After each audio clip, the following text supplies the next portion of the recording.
Et à présent, on va parler avec notre envoyé spécial Jihan Nabil à Suez. Bonsoir Jihan. Bonsoir Yara, bonsoir. Oui, je me trouve au gouvernorat de Suez, à la commission électorale Thanawiya Askariya Benin, qui se trouve ici.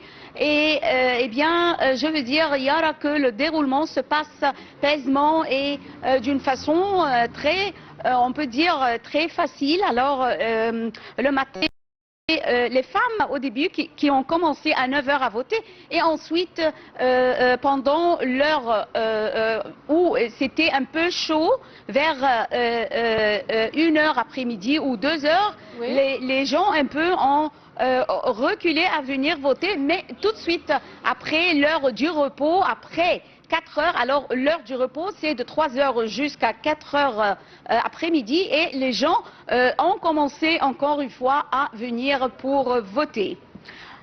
Ici dans le gouvernorat de Suez on trouve 18 candidats qui se disputent les 4 sièges, 2 au scrutin uninominal et 2 de la liste nationale.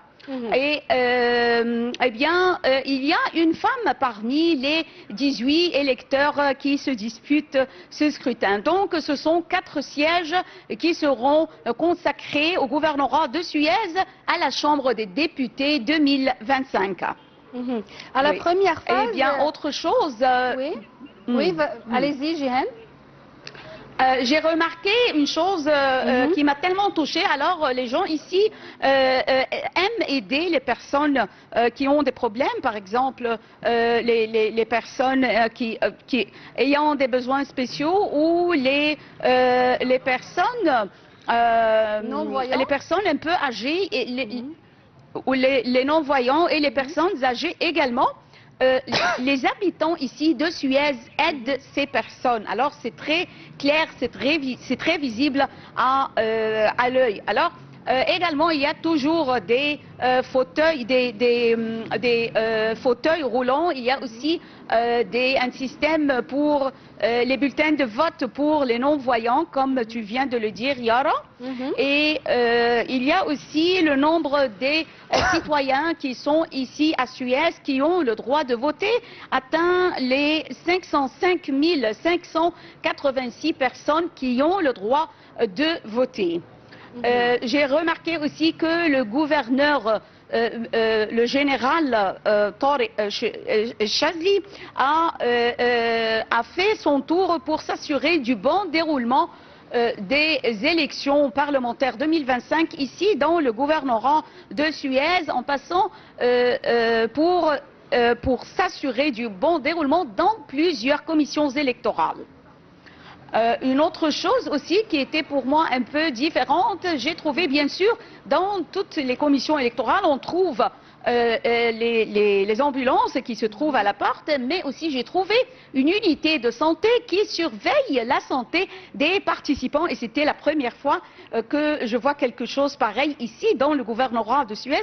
Alors j'ai parlé avec l'infirmière, je lui dis qu'est-ce que vous êtes en train de faire? Elle m'a dit nous sommes en train de superviser l'état de santé des voteurs qui se trouvent ici au gouvernorat et dans cette commission. Et si quelqu'un a quelque chose, alors il lui donne tout de suite la chance d'aller vers les hôpitaux.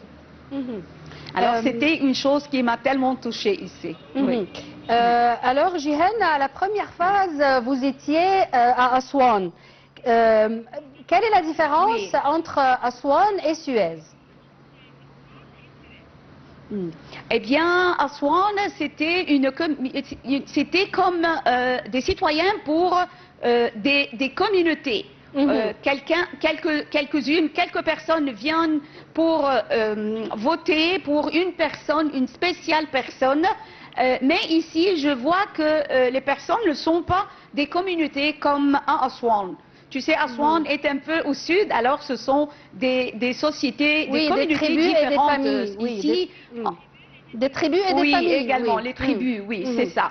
les tribus et les familles. Oui, mais ici, ce n'est pas comme ça. Ici, on trouve un grand nombre d'ouvriers, de travailleurs. Alors, ces personnes, ces ouvriers, ces citoyens sont venus, par exemple, ici le soir après les horaires locaux, et je pense que ce qu'ils veulent faire pendant le Parlement qui expire en janvier 2026, leurs aspirations sont tout à fait différentes parce que leurs aspirations sont actuellement concentrées sur les projets puisqu'ils sont, la plupart ici, ce sont des ouvriers et des travailleurs. Alors, merci Jihan Nabil, merci beaucoup Jihan Nabil pour vos éclaircissements. Je répète que vous êtes notre envoyé spécial à Suez et on enchaîne avec le journal. Au Nigeria, au moins 50 des plus de 300